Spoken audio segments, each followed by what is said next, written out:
Lisa Singer. I am the Senior Director of Events Programming at MediaPost, and this is Brand Insider BTS, where I get to pull back the curtains on some of the most influential women marketers today.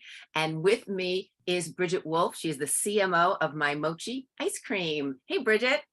Hey, Lisa. Great to be here. Yeah, it's great to be here too. And it's funny, when I first was saying to my friend's daughter about how I'm getting to interview you and talk with you, and I said MyMochi, and she immediately corrected me and said it's MyMochi. So that is how I would. So you're obviously have a big fan there, and that must be just fun to be a part of something that, you know, kids are loving, adults are loving, everyone is just loving. Yeah, and we'll show later what is MyMochi and as a product and is part of my career journey. But it's definitely fun, and it's fun to introduce people to the product and to the brand. So that's fun that you do it. No, it definitely, and it's funny because we say ice cream, but you also were with Oreos and with pizza, you're just the snack queen. And I even saw that you were considered the disruptor of the snacking space. And I love that title. And I know when you look at it on a marketing side, there's a more, I'm sure there's more professional way to talk about it. But I want to ask you personally, how would you disrupt the snacking space for you? Like, what would be that perfect snack, the ideal snack that you would want out there? Maybe there's none out there, but the combination that others might not, it might be something that others wouldn't think of. Oh, man. It's such an honor to be called a disruptor because I love breaking status quo. Like any female who's battled, I have a sweet tooth clearly by my resume. And if you open up our pantry, so I would love anything with sugar that could actually make me lose the weight from eating sugar, or the foods that can make our bodies just work to the perfect machines that they really are. I mean, that would be ideal. As we see more and more functional foods, is being more mindful of what we put in our bodies and how they can do more for them. Yeah, no, and I agree. I do think that having that kind of snack available, because let's face it, 99% of the population, and that is totally my own made up number, I do not know this, but I'm sure wants to snack in some way, wants something. Maybe it's not even a sweet tooth, but whatever it may be, it's just, we enjoy it. It's fun. And although I have to admit, sometimes like when you see all of these, fat-free this or, and I'm like, you know what, if I'm going to have my snack, I want it to be, full on fat, full on whatever. Like if I'm going to do it, I want to do it right. And well, it's funny, the industry, and I think at some point we used to say, like, do you have 3 meals or do you snack? And people are like, well, I snack. And then I think what we've seen with consumer behavior over time is, there are distinct moments where I say, like, I'm just in a mood for a snack. But most of the time, I would argue that humans are just like, God, I really in the mood for this, or I'm hungry for this, or I need this. And so, like this morning, I had, quote, a mid-morning snack, but I don't eat breakfast per se. So was that really my breakfast, or was it a mid-morning snack that I heated up something? Or I love dessert. So is it a sweet sign off every time that I have something, or is it my evening where I'm unwinding and treating myself? Or is it like, that's just my evening occasion, or my after school, or the witching hour of 3 p.m. that we all have? How do we play out our eating? Or have you just been eating little bites all day long? Yeah, no, I'm probably more of a snacker myself. I don't really, morning, I don't want to eat anything. So I throw some protein in my coffee and call it a meal, Right. So, all right, before I get into your career, which has really been amazing, one more little snacking question. Okay, so going back to the Oreos, there's always been a huge debate, and I want you to settle it. Do you eat them whole, or do you split them and eat the inside first? And then even to add a twist to it, are you dipping it in milk? So what is the way that you do it? While we teach the ritual of twist, lick, and dunk, I will say there is no right or wrong way to eat an Oreo as long as you do it with a smile. I think instinctually, we did this actually with my daughters when they were little. They will instinctually twist it because I want to see what's in the middle, which we test that with little kids. I am what's called a scraper. I like to open it and I scrape the cream. So I think there's all sorts of ways. And I hadn't dunked, to be honest, for years. And then I finally learned, and it does change the eating experience entirely. So if you have the patience and a great glass of cold milk, highly recommend doing the dunk and then biting it. But there's nothing better than fresh Oreos. And Yep. No, and I'm actually a scraper too, but for me, I like it because it makes it last longer. So you have one cookie, you have the cookie, and then you have the other, and always have to have cold milk, but I don't like to dunk it because then it makes it mushy. So I'd rather it's crispy, hard, or whatever it is, in that sense. Yeah. But I think I'm like that, like even with ice cream or whatever it may be, if there's an outer shell, I tend to eat the outer part first and then the inside first. So I don't know if that's okay. So I can't resist then, because someone's gonna be like, what is MyMochi? This is what Mochi is. It is a dual texture, portion controlled portable ice cream that is covered in a sweet rice dough. So to your very piece, it is that outer layer texture plus that inner creamy ice cream. And so for those who haven't had Mochi, it's a really fun experience. And it has what I'm now lately calling a shut-off valve, because when I finish one, I'm done, versus going back to the ice cream and scooping endlessly. That is true. Once you have that one little, whatever is that packaged thing or whatever. Yeah, like one or two, they're less than 100 calories. They're great. Yeah, no, definitely. But so I will then practice my eating on the outside first and then inside. Tell us how it goes. Sounds awesome. You mind Mochi. We want to hear it. Definitely. Well, I mean, as I said, you've really been within snacking. You were fast food for a long time, with pizza, pasta, eventually Oreos with, Mondelez. And then you actually were part of the global, I think, food future or something like that. Snack Futures, yeah. Snack Future, yes, which again goes with, I just love all these titles because my mind goes elsewhere. I'm sure it's a lot more professional, and but I just think of it as like, ooh, let's just keep snacking and have all of these delicious things. But just talk about when you first were starting out, when you first were graduating school, college, and did you was this what you envisioned? Was it marketing? Was it, this snack route? But like, how did it start out and then evolve to where you are today? Yeah. So let's even maybe go back. I was good at math. I went to business school. I studied finance. My father was a dentist. My mom was a math teacher, and they had patients that were in investment banking. So what we actually haven't talked about was my first job. I was an investment banker in mergers and acquisitions, and out of college, which I loved because it gave me an external view of a bunch of companies, and I liked the idea of strategy and why companies were buying each other, and all of that was there. But we had one client who was, we were doing a public offering for. So after I worked in New York, I went to Australia from one bank to another.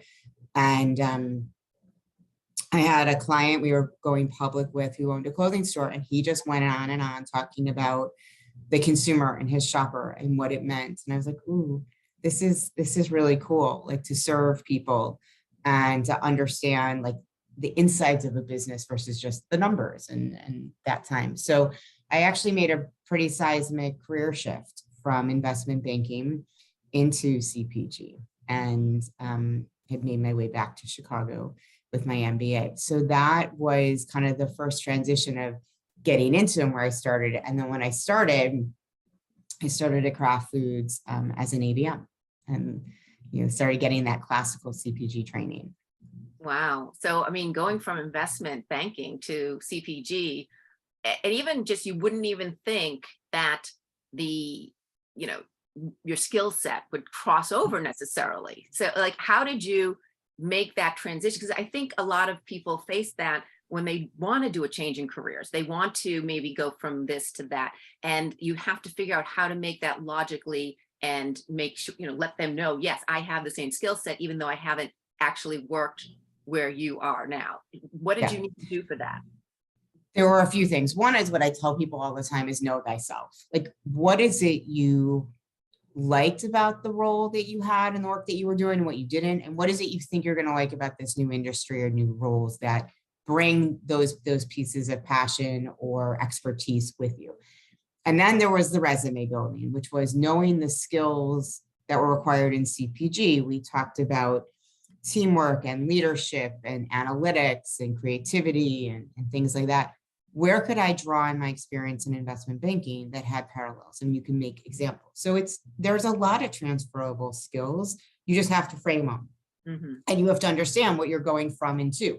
Now, when I went from banking into corporate America, it was a very big cultural shift. I mean, that was something I had to get used to. And some of the other just dynamics of the business, but making that shift was less drastic for me in terms of the shift, because I knew what I wanted and why I wanted those changes and what I really liked about the old work that I would bring with me and what skills and pieces that I could transfer over. So once I was clear on that, it was an easier transition.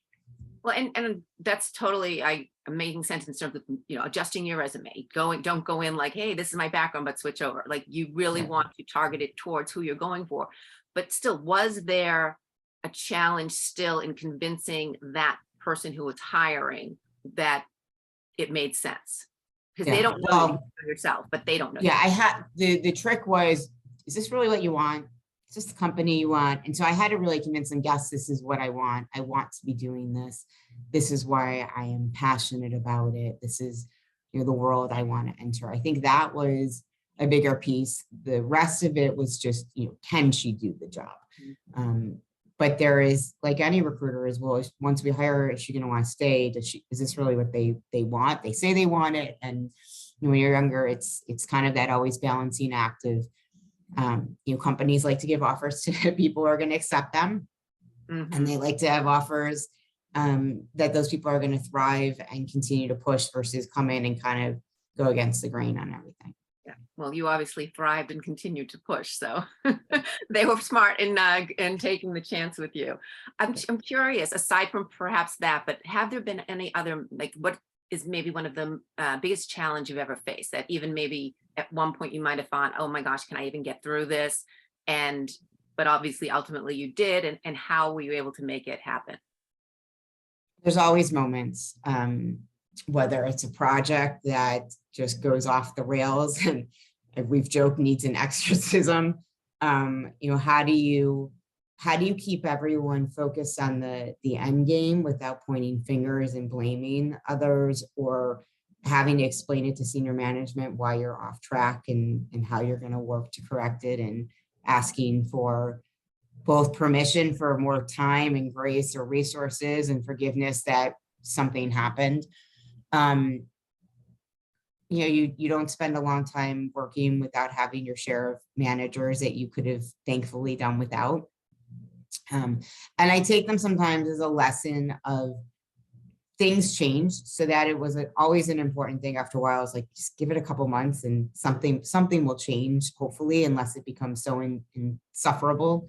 But I have had a lot of managers, and so I got to learn from the best of what I liked and from the worst of what I would never repeat. And those are just both character shaping, but also your own leadership style. When I was able to form Snack Futures, and that team was completely my own from like a white page on almost everything, building that culture, the tone within our team, and then with our partners and cross-functional and within the broader Mondelez was really important. And I think that was an accumulation of all of those learnings along the way.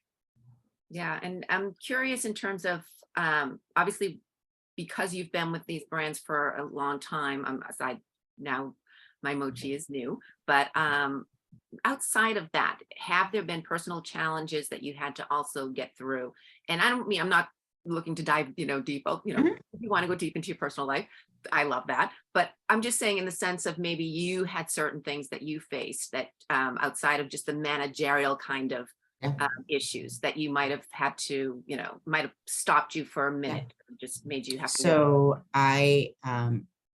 just more personal, I'm married, my spouse works, so we're a dual income household, and I have 2 children, 2 girls.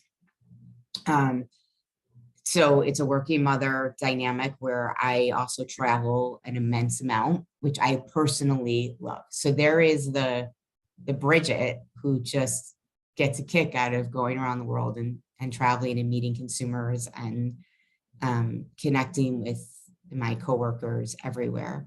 But then there's also like a responsibility back home. There's a world back home that you have to juggle. And I would say balancing that sometimes it's an ongoing challenge, even as my girls are getting older. We do calendar reviews of if my husband's traveling or if I have to be, how do we manage both of that? You know, there's a personal preference there. So we have to like figure out who's home for what soccer events. And, I've had some longer trips where I've come back and my kids were like, oh, you weren't here for that.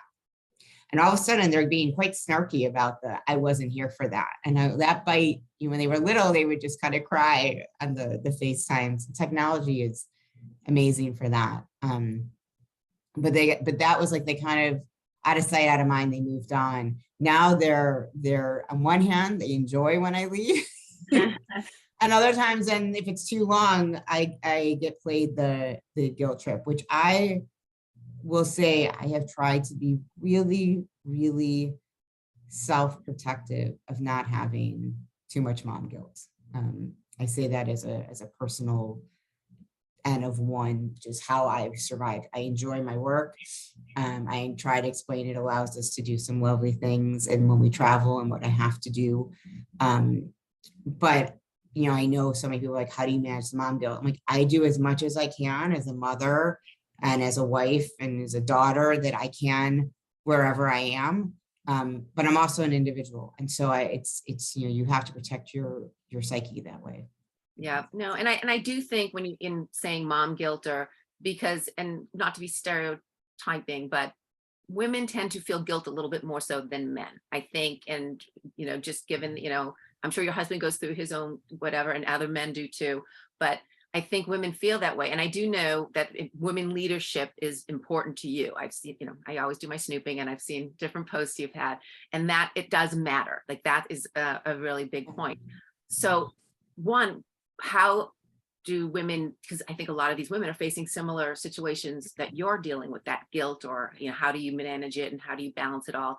But also, why do you think women leadership is so valuable to all industries, not just CPG, which CPG completely makes sense because they tend to be the one who are buying the household things, Right. But just in any industry, it's a different perspective. Tell me your perspective on that.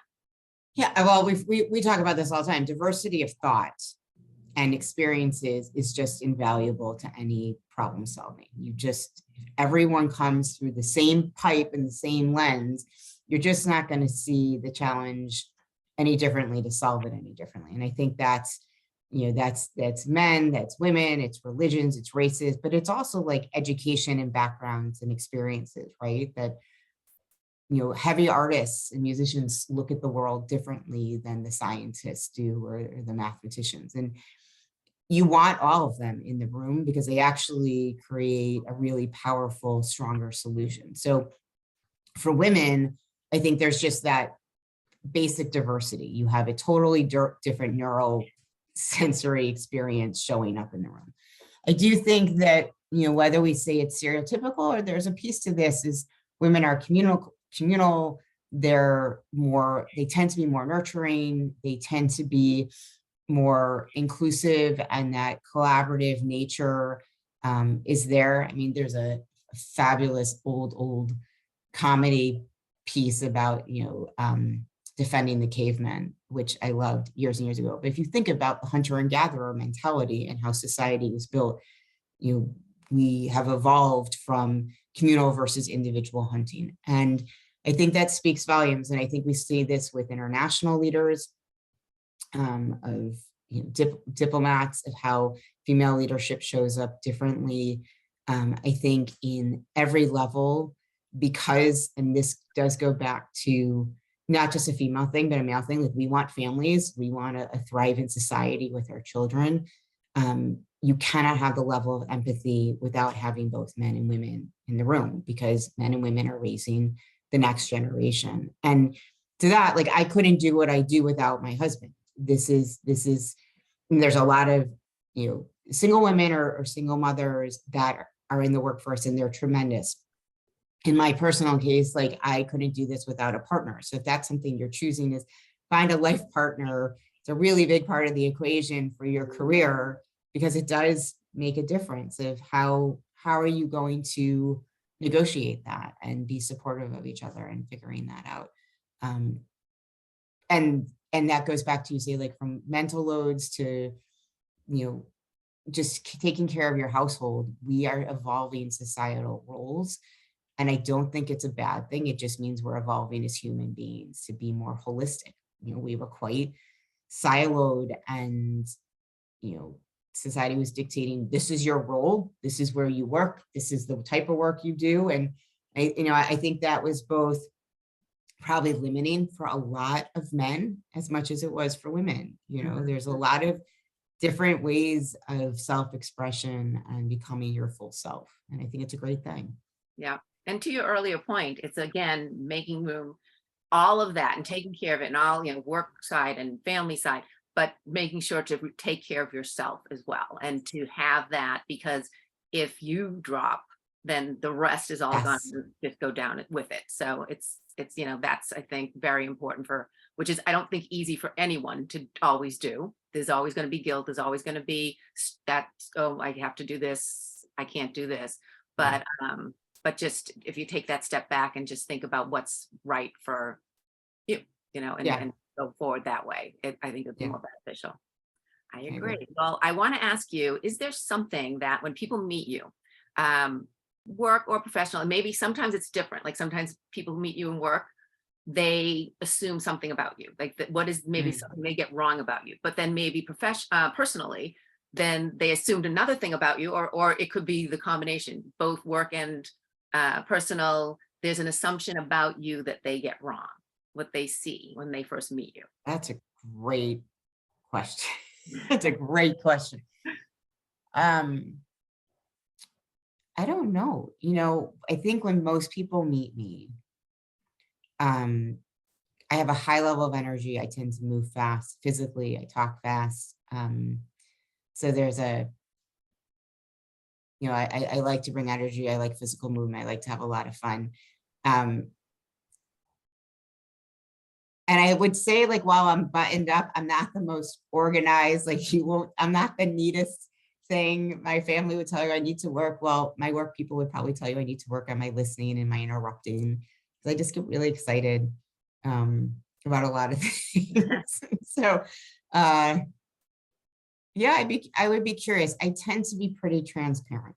So, would you want me to? I can give you, because I got something wrong and I'm realizing it now. So, but we love it. Our first phone call, very to the point, a little guarded, wasn't sure how to read you, just didn't know. Like when the conversation ended, I'm like, yeah, I have no idea.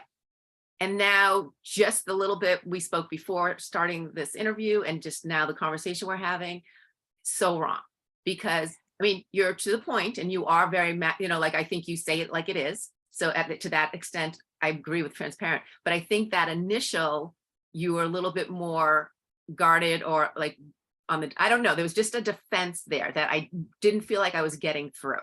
And now, not that I'm, reaching you to the depths, I don't mean it that way, but I'm just saying, like, I don't see that. I see you so open and ready to share and much more. So I don't know if that's always or just in our conversation, and maybe because it's a phone call as opposed to meeting in person, but it's possible. It could have been the context too, right? It was an initial transition of jobs and new sales position. And at that point, I'm probably more listening to understand, what is it you do and what is this about, and trying to just get to facts. So I tend to be a very bottom line person. Of like, just give me what I need.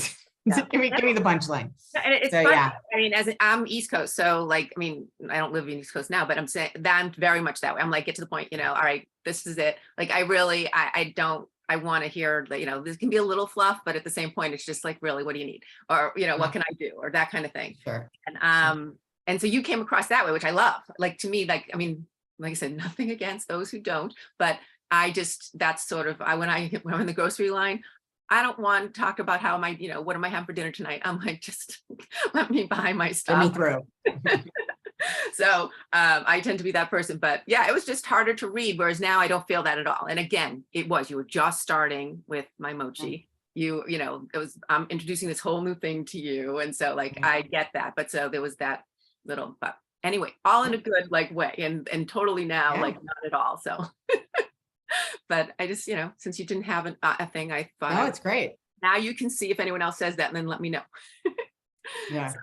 But all right, I want to find out, like, if you were to, like you talked about when you started, and obviously you completely different career when you first started, what kind of advice would you have given yourself back then to, would you like even going off to start your initial career, or maybe when you were deciding to transition or whatever, like, was there something that maybe felt so overwhelming at the time when you were younger, but now when you look back, you can say, okay, this is what you really need to think about, like, relax a bit or do this differently.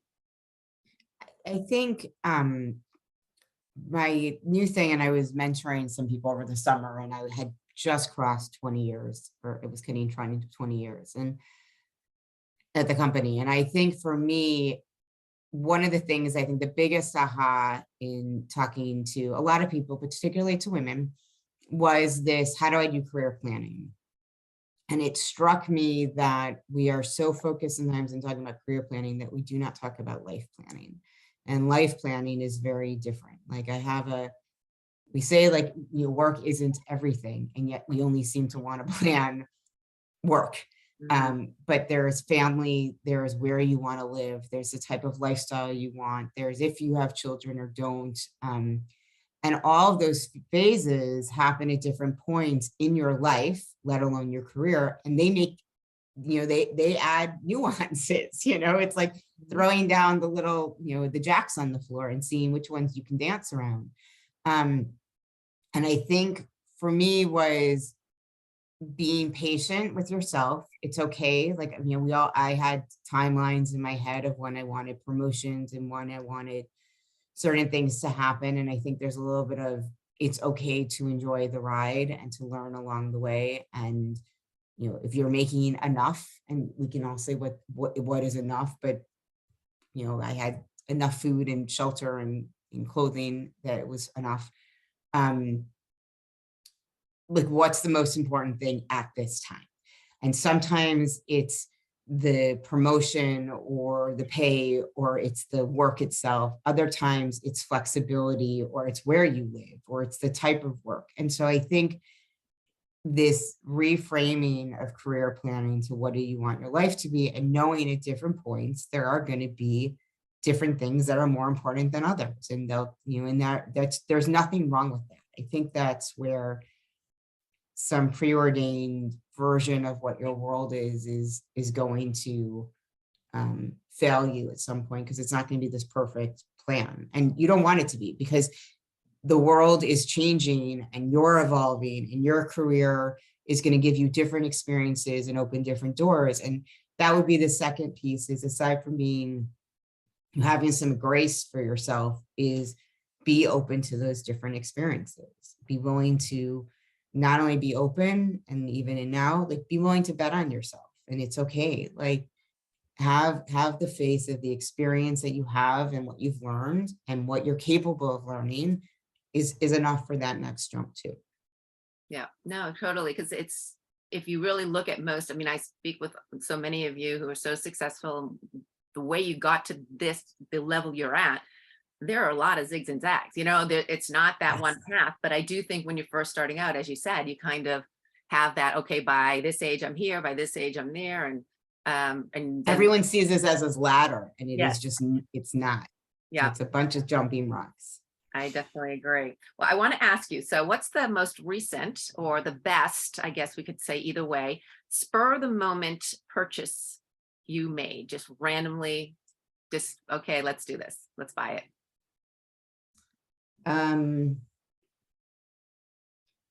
As I stare out to a piece of equipment, I don't know if it was so recent, but it was in the past few months. I bought an emulsifier because I really want to make soups, and it's been sitting underneath. So I took it out and it's now sitting on top of my counter as a reminder that I need to use this thing.